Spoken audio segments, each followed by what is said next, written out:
નમસ્કાર મિત્રો આજે તારીખ 12 ડિસેમ્બર 2024 આજની વિડીયોમાં વાત થશે આજે તારીખ 12 ડિસેમ્બરથી લઈને 22 ડિસેમ્બર સુધી ગુજરાતમાં કેવું રહેશે હવામાન, શું આવનારા દિવસોમાં ઠંડીનું પ્રમાણ વધશે, શું ગુજરાતમાં વરસાદની શક્યતા રહેલી છે, કેવું રહેશે વાદળછાયું વાતાવરણ, દક્ષિણ ભારતમાં શું છે વરસાદની પરિસ્થિતિ અને ઉત્તર ભારતના કારણે એક ગુજરાતમાં ઠંડીનું મોજું ફરી વળશે, તમામ પ્રકારની માહિતી એક વિડીયોમાં આપી દઈશું।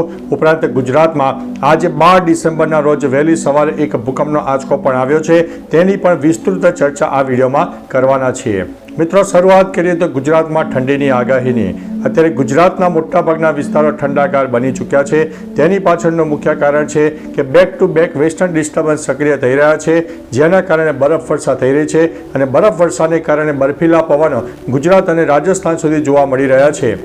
તેની પાછળનું મુખ્ય કારણ છે કે અત્યારે back to back western disturbance સક્રિય થયા છે અને આગામી અઠવાડિયામાં ફરીથી એક મોટું વેસ્ટર્ન ડિસ્ટર્બન્સ સક્રિય થાય એટલે જે ગત વેસ્ટર્ન ડિસ્ટર્બન્સ બરફવર્ષા આપીને ગયું છે અને ત્યારબાદ નવું વેસ્ટર્ન ડિસ્ટર્બન્સ સક્રિય થશે એટલે કહી શકાય કે બર્ફીલા પવનોનું જોર વધી શકે છે અને આવનારા દિવસોમાં હજુ પણ કાતિલ ઠંડીનો અહેસાસ પણ થઈ શકે છે।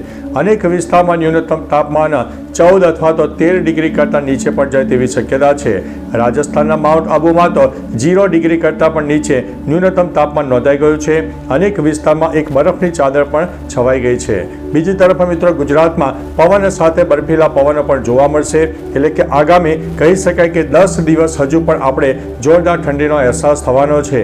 બીજી તરફ પ્રદૂષણની વાત કરીએ તો ગુજરાતમાં એર ક્વોલિટી ઇન્ડેક્સ 90 થી લઈને 160ની વચ્ચે રહી શકે છે એટલે કે મધ્યમ પ્રદૂષણ જોવા મળી શકે છે, એટલે થોડા સાવધાન રહેજો, એલર્ટ રહેજો। ત્યારે હવે મિત્રો તારીખ 15 થી લઈને જે 21-22 તારીખનું સેશન છે તેમાં દક્ષિણ ગુજરાત, સૌરાષ્ટ્ર અને મધ્ય ગુજરાતના કોઈ વિસ્તારમાં આંશિક વાદળોનો રાઉન્ડ જોવા મળે, તેની પાછળનું મુખ્ય કારણ છે કે બંગાળની ખાડી અને અરબી સમુદ્ર સામાન્ય રીતે થોડી એક્ટિવ થઈ રહી છે, જેના ભાગરૂપે થઈને દક્ષિણ ભારતમાં હજુ પણ આગામી એકાદ અઠવાડિયું છૂટો છવાયા વરસાદની શક્યતા છે અને આ બંને સિસ્ટમોના ભાગરૂપે થઈને ગુજરાતમાં સામાન્ય વાદળછાયું વાતાવરણ જોવા મળશે, પરંતુ ગુજરાતમાં વરસાદની શક્યતા ખૂબ જ નહીવત છે, કારણ કે લો ક્લાઉડ ફોર્મેશન હોય, ભેજનું પ્રમાણ પણ અગત્યનું હોય છે, તે તમામ પ્રકારના પરિબળો સુટેબલ નથી એટલે મિત્રો ગુજરાતમાં વરસાદની શક્યતા બિલકુલ નહીવત છે। એક આંશિક વાદળોનો રાઉન્ડ છવાઈ જશે, પરંતુ તમને લાગશે નહીં કે એક વરસાદી માહોલ છવાયો રહેલો છે। ત્યારે બીજી તરફ મિત્રો ઉત્તર ભારત અત્યારે ઠંડો ગાર બની ચૂક્યો છે અને અમારા ચેનલ વતી ગુજરાતના જે શિક્ષણ અધિકારીઓ છે, ડીઓ છે, તેમને વિનંતી છે કે જે સવારની સ્કૂલો ચાલી રહી છે જેમાં 7, 7:30નો સમય છે, અત્યારે ઠંડીનો માહોલ છે, ત્યારે કહી શકાય કે પ્રજાની એક વિનંતી છે કે સ્કૂલનો સમય થોડો મોડો કરે, જેથી બાળકો વહેલી સવારે ઠંડીમાં ઠૂંઠવાય નહીં અને વહેલી સવારે ખૂબ અંધારું પણ હોય છે, તે તમામ પ્રકારના પરિબળોને ધ્યાનમાં રાખતા અમારા ચેનલ વતી જે ડીઓ છે તેમને વિનંતી છે કે શાળાના સમયમાં ફેરફાર કરવો અત્યારે ઉચિત રહેશે। બીજી તરફ મિત્રો ભૂકંપની પણ વાત કરીએ તો આપણે અગાઉ પણ માહિતી આપતા રહીએ છીએ કે ગુજરાતમાં એક ભૂકંપ એક ચિંતાનો વિષય છે, તેના ઉપર રિસર્ચ કરવાની જરૂર છે।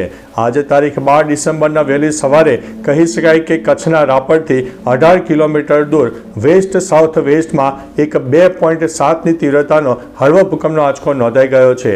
મિત્રો મહત્વનું છે કે કચ્છ એ સિસ્મિક ઝોન નંબર 1માં આવે છે અને અવારનવાર નાના મોટા ભૂકંપના આંચકા પણ આવતા હોય છે।